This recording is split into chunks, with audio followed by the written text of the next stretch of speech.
Namaste.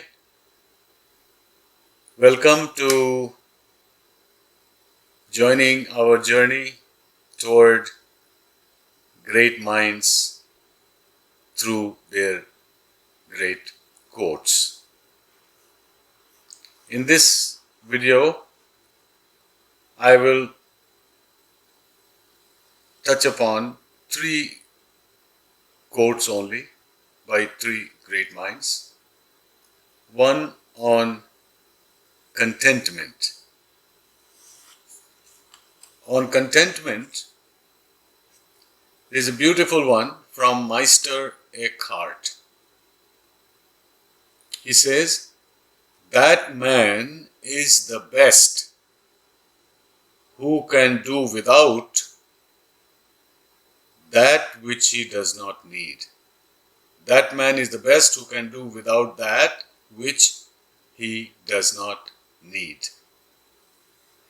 So you may have heard of or thought about yourself this distinction between want and need.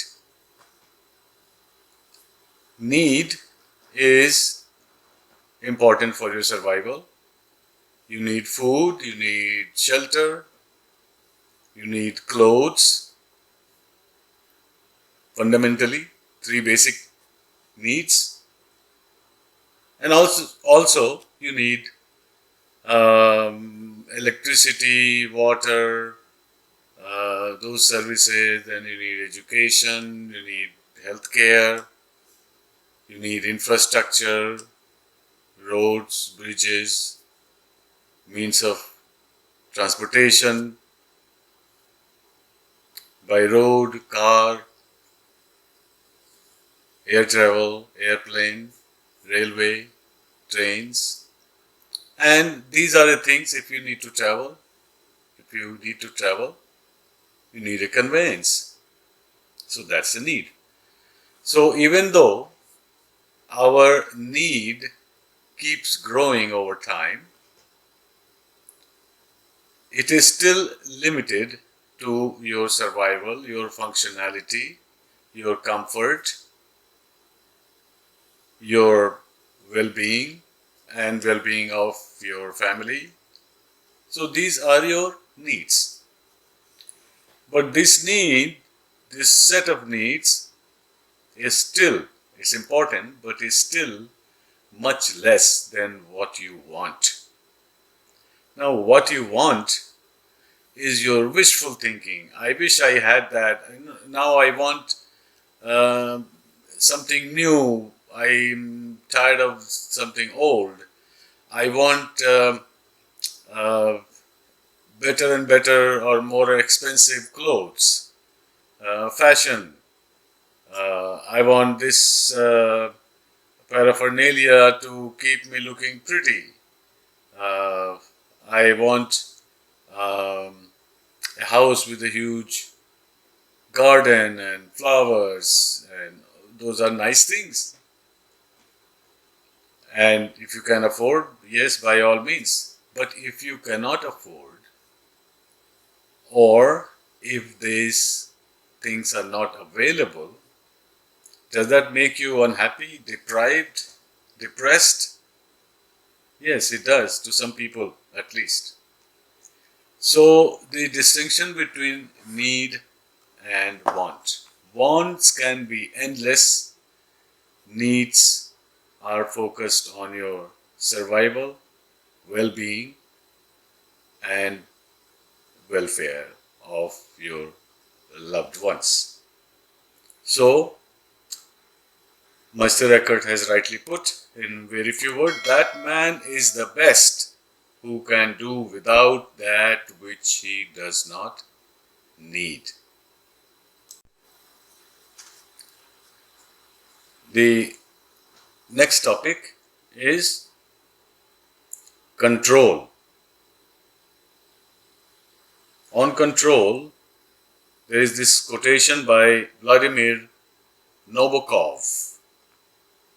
He says, "What can be controlled is never completely real." and what is real can never be completely controlled. Very interesting, very meaningful. What can be controlled is never completely real. What can be controlled doesn't mean what you wish to control. You may wish to control the whole world, but what you can control, what can be controlled, well, you can control your temperament for a while, you can control somebody from entering your house, you can control how much television you watch, you can control when you go for a walk, you can control a lot of things. You can control what you eat, how much you eat, you can be on diet or fasting. So these are the things you can control. You cannot control nature. You cannot control what the constituents of your society, what the implications of law and order. So there are lots of things which are real, you cannot control. That's why saying what you can control is not completely real. It may be in a certain format, certain form, certain configuration, certain quantity, certain quality. Those are artificial, those are man-made. Those are not reality in the sense that reality is, for example, vibration at various frequencies, or the sunrise. Okay, the sun is much more real than you can imagine in your lifetime.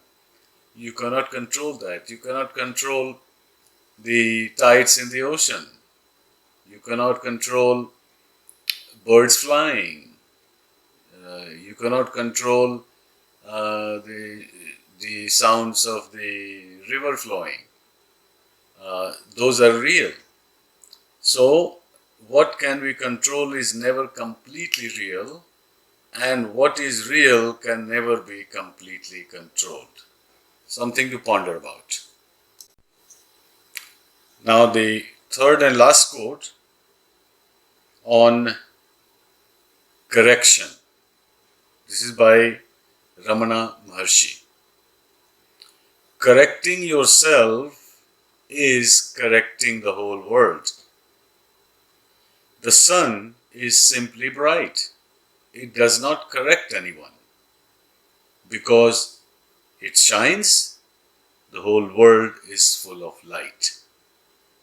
Transforming yourself is a means of giving light to the whole world. Many other great scholars and spiritual masters have said something similar in different words, but this one is very poignant, very finely and very transparently, meticulously designed statement. Correcting oneself is correcting the whole world. So, if you try to correct the whole world and make the world free of certain weaknesses, but that particular weakness is what you have and you have not corrected it. So, you won't sound very convincing to anybody. Suppose someone who is obese and eats a lot of junk food and goes on telling everybody, okay, lose weight and don't eat junk food. That's not very convincing, will not have any impact on anybody. So correcting yourself is similar to correcting the whole world. Not literally, but eventually the whole world will be influenced by your own example, your own performance. For example, the sun is simply bright. Now, sun doesn't say I'm going to spread light on earth and in the solar system. It simply shines. It doesn't correct anyone. But that shining of itself brings light to us on earth. So, as other great scholars have said, um, be the change that you want in the world. Mahatma Gandhi has said that. So, along the same lines, transforming yourself is a means of giving light to the whole world, like the sun does. So, the lesson here is that first contemplate on what changes are required in your own self, in your appearance, in your speech, in your actions, in your thoughts, and attempt to, step by step, make those changes in yourself. Then, even if you don't tell other people to change in similar way, they will observe, they will notice that, oh, you were able to change this much change in yourself. That's wonderful. Now, I wish I could do the same like you. And if you try to change, try to tell somebody that, look, don't do this, this is not right, and you are yourself following that principle, then the person is more convinced that yes, he is speaking from experience, he is speaking from his own effort, from his own life story. So these three quotations I thought I'll share with you. They are wonderful lessons for ourselves as well as for those with whom we interact. Thanks for listening, and we'll see you again soon.